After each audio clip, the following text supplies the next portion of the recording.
CPM നേരിടുന്ന ഒരു പ്രധാനപ്പെട്ട ഒരു ചോദ്യമാണ് സഖാവ് പിണറായി വിജയൻ്റെ മകൾക്കെതിരെ വന്ന SFIO കേസും അതുപോലെ തന്നെ ED കേസും. എന്തിന് പാർട്ടി അതിനെ പ്രതിരോധിക്കണം? അല്ല, നമ്മളവിടെ മനസ്സിലാക്കേണ്ട രണ്ട് കാര്യങ്ങളുണ്ട്. ശ്രീ പിണറായി വിജയൻ എന്ന് പൊതുസമൂഹം വിളിക്കുന്ന ഞങ്ങളുടെ സഖാവിൻ്റെ മകളായതുകൊണ്ടാണ് വീണ തൈക്കണ്ടി എന്നുള്ള പേരിൽ വീണ വിജയൻ നേരിടേണ്ടി വരുന്ന ഈ വേട്ടയാടലുകൾ. അത് വേറെ ഏതൊരു രാഷ്ട്രീയക്കാരൻ്റെയും മകളായിരുന്നുവെങ്കിൽ, ഇടതുപക്ഷത്തിലെ തന്നെയോ അല്ല വലതുപക്ഷത്തിൻ്റെ ഭാഗത്ത് നിൽക്കുന്ന കോൺഗ്രസിൻ്റെയോ ലീഗിൻ്റെയോ BJPയുടെ ആണെങ്കിൽ, BJPയുടെ ആണെങ്കിൽ സംഭവിക്കില്ല, നമുക്കറിയാമല്ലോ, സംഭവിക്കില്ല. അവിടെയാണ് പ്രശ്നം. ആ വേട്ടയാടലുകൾക്ക് ഒരാളെ വിട്ടുകൊടുക്കാൻ നമുക്ക് മനസ്സില്ല എന്നുള്ളതാണ് നമ്മുടെ രാഷ്ട്രീയം. ആ രാഷ്ട്രീയത്തിൽ ഇവരാരോപിക്കുന്ന പ്രകാരം എന്ത് സേവനത്തിനാണ് വേതനം കൈപ്പറ്റിയത് എന്ന് തെളിയിക്കേണ്ട ബാധ്യത ഈ പ്രോസിക്യൂഷനാണ്. പ്രോസിക്യൂട്ട് ചെയ്യാണല്ലോ നമ്മളെ, അല്ലേ? നമ്മളെ പ്രോസിക്യൂട്ട് ചെയ്തുകൊണ്ടിരിക്കുകയാണ്. അത് കോടതിയുടെ ഭാഷയിൽ പറഞ്ഞു എന്നേ ഉള്ളൂ ഞാൻ.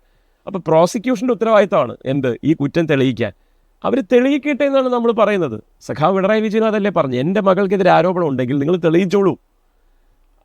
അത് വീണ തൈക്കണ്ടി എന്ന് പറയുന്ന ഒരു പ്രൊഫൈലിലേക്ക് നിങ്ങളതിനെ ആവർത്തിച്ച് ചുരുക്കിക്കൊണ്ടുവരുന്നത് ഇടതുപക്ഷത്തിനെതിരെ അതിനെ ഒറ്റപ്പെടുത്തി വിമർശിക്കാനുള്ള ഒരു അവസരം ക്രിയേറ്റ് ചെയ്യാനുള്ള ഒരു വലതുപക്ഷ നറേറ്റീവിൻ്റെ ഭാഗമാണ്.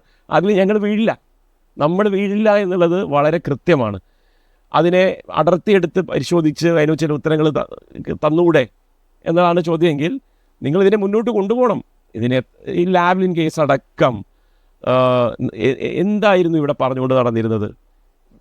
BJP നീട്ടിവെക്കുകയാണ് ആ കേസ് പിണറായി വിജയന് വേണ്ടി എന്നല്ലേ പറഞ്ഞുകൊണ്ടിരുന്നത്. യഥാർത്ഥത്തിൽ CBIയുടെ കയ്യിൽ തെളിവില്ലെന്നേ. അവരെന്ത് കോടതിയിൽ പ്രസൻറ്റ് ചെയ്യും? നീട്ടിവെക്കുന്ന ഓരോ അവധിയിലും അവർ വീണ്ടും നമ്മൾ അടുത്ത അവധി ചോദിക്കുക. അത് പിന്നെ ഇപ്പോഴത്തെ കോടതികളാകുമ്പോൾ അവർ പറയുന്ന പോലെ അങ്ങനെ കൊടുക്കുക എന്നുള്ളത് വേറെ നിവൃത്തിയില്ലല്ലോ. ഇത് മനസ്സിലാക്കാൻ അതിന് ഈ ഇടയ്ക്ക് എവിടെ ഞാനൊരു കഥ കേട്ടു, സോഷ്യൽ മീഡിയയിൽ തന്നെ തോന്നുന്നു.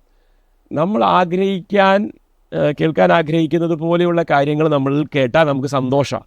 അപ്പോൾ പിന്നെ അത് അയാൾ ചെയ്തിട്ടുണ്ടാകും എന്ന് അനുമാനിക്കാനാണ്. കാരണം അങ്ങനെ ഒരു പൊതുബോധ നിർമ്മിതി സംഭവിച്ചിട്ടുണ്ട്. പിണറായി വിജയൻ എന്ന് പറയുന്ന ആ മനുഷ്യൻ ഇടതുപക്ഷത്തെ ഇവിടെ കൃത്യമായി എങ്ങനെയാണോ നയിച്ചത് കഴിഞ്ഞ 10-25 വർഷമായിട്ട്, അദ്ദേഹം 15-15 കൊല്ലം പാർട്ടി സെക്രട്ടറിയായും അതിനുശേഷം 10 കൊല്ലം സർക്കാരിനെ നയിച്ച ആ 25 കൊല്ലക്കാലം CPM ഇവിടെ ഐഡിയോളജിക്കലി തകരാതെ നിന്നു എന്ന് പലരെയും അലോസരപ്പെടുത്തുന്നുണ്ട്. അതാണ് അതിൻ്റെ പ്രശ്നം. അതിൻ്റെ മർമ്മം കിടക്കുന്നത് അവിടെയാണ്.